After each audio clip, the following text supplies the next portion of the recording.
it's a journey for last few years, and there are a lot of misconceptions which probably we went through and we overcome. A lot of people think startups are all about some youngster coming up with an idea and probably starting something fresh. It might be true for some segments, but when it comes to finance industry, banking, which is backbone of any economy, you need to have strong inroads in the segment.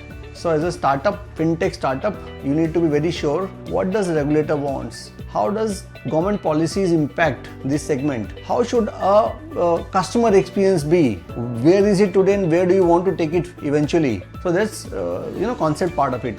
Beyond that, a lot of people start a startup without even realizing that how it's going to be funded, which is one of the most important criteria one should look at.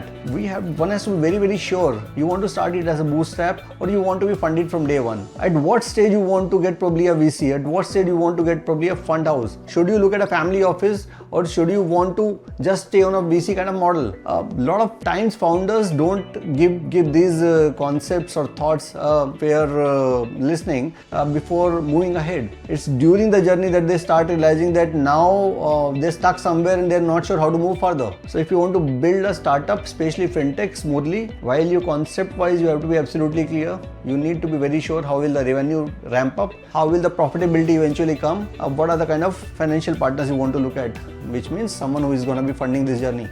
I think first of all, I'll start with saying the self-belief is very, very important. The kind of a conviction with which we started, I think has to remain same. Unless you are convinced, you cannot convince your investors, bankers and partners. So I think this is one of the biggest lessons which I've learned in last 2 years. Another thing which I wanted to mention is that we need to show up every day. There will be challenging times, but not to give up. And the way we looked at in last 2 years is to reflect, refine and restart.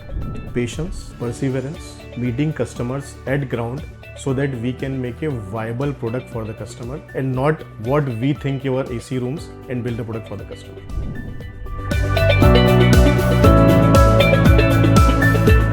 So it's an interesting piece. We started as a great founding team. So while I come up with a strong perspective on the business side of it and overall P&L handling, I had a founder who is a finance expert, chartered accountant. He brings in fantastic perspective on handling finance. And there is someone who handles tech very, very well. So between three of us, we had all the great ingredients of building a good startup.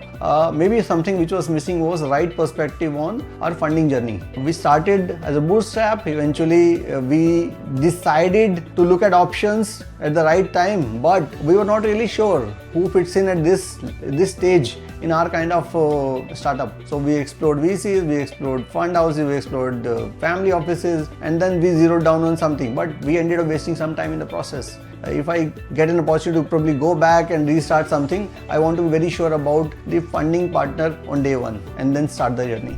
I think so far so good. The only advice which probably I'll give it to myself is to manage the financials pretty well. So what I mean by financially is the way we started and the kind of a funding requirement we should have. I think we should have a complete blueprint of raising funds at the right time. That will help us to move forward and support the kind of a growth we are looking at it. This is one of the piece of advice which can give it to myself. Be prepared for a roller coaster ride and keep intact your mental well-being.